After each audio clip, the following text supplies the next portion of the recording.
ელენე ხოშტარიას ჯანმრთელობის მდგომარეობა უარესდება. თუ პოლიტპატიმარი სათანადო მკურნალობას ვერ მიიღებს, შესაძლოა მის ჯანმრთელობას გამოუსწორებელი ზიანი მიადგეს და ეტლის გარეშე გადაადგილება ვეღარ შეძლოს. მისი მდგომარეობა დამძიმებულია. პარტია დროა თელ პასუხისმგებლობას პირადად ბიძინა ივანიშვილს აკისრებს. პენიტენციურმა სამსახურმა ორი განცხადება გაავრცელა. საპასუხოდ რეჟიმი ამ განმარტებებში მოყვანილ არაერთ ტყუილში ამხილეს. პარტიამ და ადვოკატმა დღეს საგანგებო პრესკონფერენცია გამართეს და საზოგადოებას უთხრეს, რომ ელენე ხოშტარიას ჯანმრთელობა შეუქცევა და მძიმდება და ეს მას შემდეგ რაც ციხეში ჩასვეს.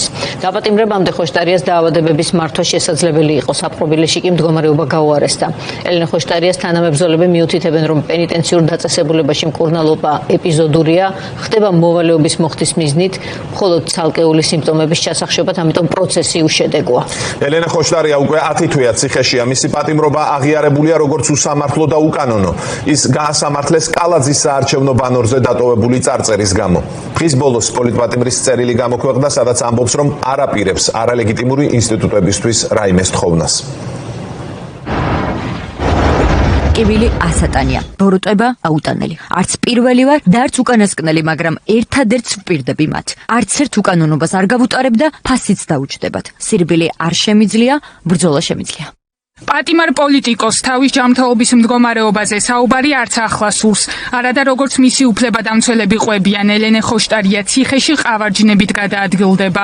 მიუხედავად იმისა, რომ დროას ლიდერი თვეების განმავლობაში საჯაროდ არ ააშკარავებდა საკუთარი ჯანმრთელობის მდგომარეობას, ვითარება იმდენად გაუარესდა, რომ დღეს ადვოკატები იძულებულები გახდნენ პოლიტიკოსის დამძიმებული მდგომარეობის შესახებ ღიად ესაუბრათ. გაირკვა, რომ ბოლო 4 თვეა ეტაპობრივად ელენე ხოშტარიას ჯანმრთელობა მძიმდება და მაღალი რისკია, რომ უახლოეს მომავალში პოლიტიკოსმა ეტლის გარეშე სიარული ვერ შეძლოს. სათანადო მკურნალობის გარეშე ჯანმრთელობის მდგომარეობის რეგრესის გაგრძელების შემთხვევაში შესაძლოა ელენეს ჯანმრთელობის მდგომარეობას მიადგეს გამოუსწორებელი ზიანი. მათ მაგალითად ვეღარ შეძლოს ეტლის გარეშე გადაადგილება. თურქი ექიმების მიერ გამოგზავნილი შეფასებები და რეკომენდაციები დაახლოებით 2 თვის წინ მიღებისთანავე გადაეცა მეხუთე პენიტენციური დაწესებულების სამედიცინო პერსონალს. დღეს გახდა ცნობილი, რომ უკვე 2 კვირაა უფლებადამცველები ციხის დირექტორთან შეხვედრას და პენიტენციური სამსახურის მხრიდან ქალი პოლიტიკოსისთვის სათანადო მკურნალობის ჩატარებას ითხოვენ. თუმცა ადვოკატის განცხადებით, ციხეების ადმინისტრაცია ამ დრომდე დუმს და ხოშტარიას დამძიმებულ მდგომარეობაზე ადეკვატურ რეაგირებას არ ახდენს. მალევე პენიტენციურმა დეპარტამენტმა ვრცელი წერილობითი განცხადება გაავრცელა, სადაც უფლებადამცველის ბრიფინგს დეზინფორმაცია უწოდა და პრაქტიკულად ყველაფერი უარყო, რაზეც ხოშტარიას ადვოკატი საუბრობდა. ელენე ხოშტარია ნომერ მე-5 ქალთა პენიტენციურ დაწესებულებაში უზრუნველყოფილია ყველა შესაბამისი პირობით და შეუფერხებლად სარგებლობს ყველა, მათ შორის სამედიცინო სერვისით. ელენე ხოშტარიას დიაგნოზის აბსოლუტური უმეტესობა დადგენილი ჰქონდა დაწესებულებაში შემოსახლებამდე და ისინი წარმოადგენს ქრონიკულ დაავადებებს, რომელთათვისაც დამახასიათებელია პერიოდული გამწვავება. სამედიცინო პერსონალთან ჩივილებს და უკმაყოფილებას არ აფიქსირებს. უზრუნველყოფილია ყველა საჭირო სამედიცინო მომსახურებით. საპასუხოდ პენიტენციური განცხადებას დეზინფორმაცია უწოდა პარტია დროამ. ვრცელ განცხადებაში დროა დეტალურად ყვება თუ როგორ იმეტებს რეჟიმი ქალ პოლიტიკოს მოსალოდნელი უკიდურესად ნეგატიური სცენარისთვის.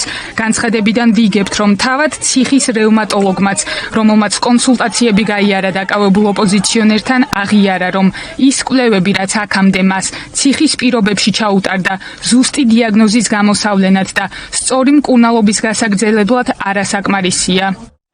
მკურნალობა ხორციელდება ეპიზოდურად, მოვალეობის მოხდის მიზნით, ცალკეული სიმპტომების ჩასახშობად. ამიტომ ასეთი მკურნალობა არაეფექტიანია.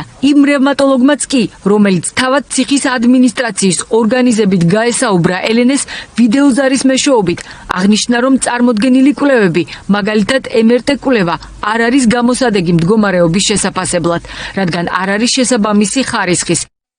ადვოკატების ინფორმაციით მათ ხოშტარიას თურქ ექიმებთან გაიარეს კონსულტაციები, რის შემდეგაც სპეციალისტებმა კონკრეტული რეკომენდაციები და მკურნალობის სამოქმედო გეგმა შეადგინეს, რაც პენიტენციურ დაწესებულებას დაუყოვნებლივ გადაეგზავნა.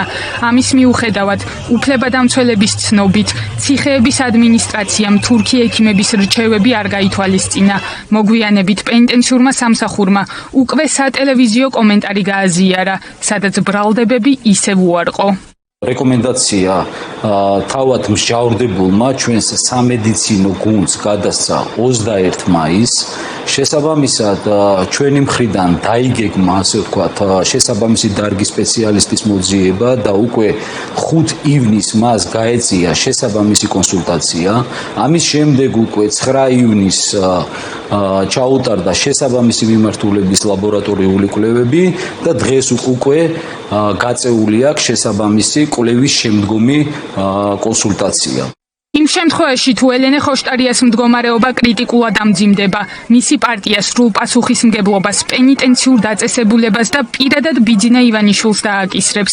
განცხადებაში ნათქვამია, რომ თავისუფლების პირობებში ელენე ხოშტარიას დაავადების მართვა სრულად შესაძლებელი იქნებოდა. ციხეში კი მდგომარეობა თვისობრივად გაუარესდა.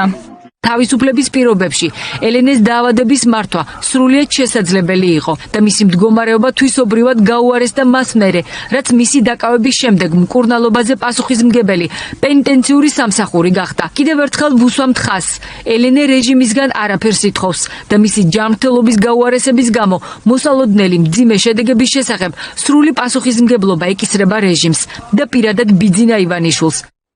ელენე ხოშტარიას დედა ფორმულასთან ადასტურებს, რომ მის შვილს უმძიმესი დიაგნოზი და დაავადებები აქვს, თუმცა ინფორმაცია, რომ პოლიტიკოსის მდგომარეობა დღითიდღე სულ უფრო კრიტიკული ხდება, ადვოკატების საგანგებო ბრიფინგით გაიგო, რადგან ელენე ხოშტარია საკუთარ პირად პრობლემებზე საუბარს ბოლომდე ერიდებოდა. გარდა იმისა, რომ მოწამდეს თავის დროზე, აწამე. ხულა გაიგირეს. ეხლა კლანენ თუ რა შვებიან, აი მართლა ძალიან ცუდად დაამთავრებენ ესენი. ნუ თუ აი არ უკეთდებიან საერთოდ. რას უკეთებენ ქვეყანას, რას უკეთებენ ადამიანი ხო საერთოდ არ არსებობს მაგ. საზოგადოების წევრები, პოლიტიკოსები, ელენე ხოშტარიას მეგობრები დღეს მთელი დღეა ქალ პოლიტპატიმარს მხარდაჭერას უცხადებენ და ამბობენ, რომ ხოშტარიასადმი მოპყრობა კიდევ ერთი დასტურია იმისა, რომ ივანიშვილის რეჟიმი ოპონენტების წინააღმდეგ ყველა სადამსჯელო ღონისძიებას გამოიყენებს და სიკვდილისთვისაც კი გაიმეტებს. რეჟიმის წარმომადგენლები სრულად ფლობენ ინფორმაციას ელენეს ჯანმრთელობის მდგომარეობის შესახებ, თუმცა უარს ამბობენ ადეკვატური, სისტემური და შედეგზე ორიენტირებული სამედიცინო დახმარების გაწევაზე. უდიდესი ბოროტება არის ის, რაც ელენე ხოშტარიას თავზე ხდება. ჩვეულებრივი ყველანაირი შეკარგვის გარეშე უბრალოდ ბოროტება, აი ეს რაღაცა პათოლოგიური გაჯიუტება, პოლიტიკური პატიმრებად აიყვანო ადამიანები, შემდეგ მათ დაუნგრიო ჯანმრთელობა, დაუნგრიო ფსიქიკა. ეს არის ჩვეულებრივი ტერორის კამპანია. ხოშტარიას გარშემო განვითარებული მოვლენების გამო შეშფოთებას ვერ მალავენ ვერც უცხოელი პარტნიორები. დასავლელი პოლიტიკოსები და ევროპარლამენტარები საქართველოს ხელისუფლებას ელენე ხოშტარიას გადასარჩენად მყისიერი ზომების მიღებისკენ მოუწოდებენ და აქვე კიდევ ერთხელ გმობენ ქართული ოცნების რეპრესიულ პოლიტიკას. ელენე ხოშტარია, ქართველი ოპოზიციონერი ლიდერი დააპატიმრეს იმის გამო, რომ რეჟიმის პლაკატზე დაწერა რუსული ოცნება. ახლა კი ექიმები აფრთხილებენ, რომ სათანადო სამედიცინო დახმარების გარეშე მის ჯანმრთელობას შეუქცევადი დაზიანების საფრთხე ემუქრება. ციხის ადმინისტრაცია კი დუმს. ელენე არის ნამდვილი ევროპა საქართველოში და არა ისინი, ვინც მას აპატიმრებენ. გაათავისუფლეთ იგი. ათვიანი უკანონო პატიმრობის შემდეგ ელენე ხოშტარიას ჯანმრთელობას შესაბამისი მკურნალობის გარეშე შეუქცევადი ზიანი ემუქრება. ევროპარლამენტმა აღიარა მისი დამამცირებელი პატიმრობის პირობები და სპეციალიზებული სამედიცინო დახმარების აუცილებლობა. საქართველოს ხელისუფლება მკურნალობის გეგმის წარდგენის მოთხოვნებს უგულვებელყოფს. ეს პოლიტიკური დევნაა. თავისუფლება ელენე ხოშტარიას. ეს დემოკრატიისა და სამოქალაქო განგაშის სიტუაციაა. დაუყოვნებლივ გათავისუფლება. მას შემდეგ, რაც ელენე ხოშტარიას დამძიმებული მდგომარეობის შესახებ ფართო საზოგადოებამ გაიგო, ქალ პოლიტპატიმართან ციხის ხელმძღვანელობა და ექიმები შევიდნენ. დროას ლიდერი უკვე 10 თვეა კახი კალაძის საარჩევნო ბანერზე გაკეთებული წარწერის გამო დააკავეს და ახლა რუსთავის ქალთა კოლონიაში იმყოფება.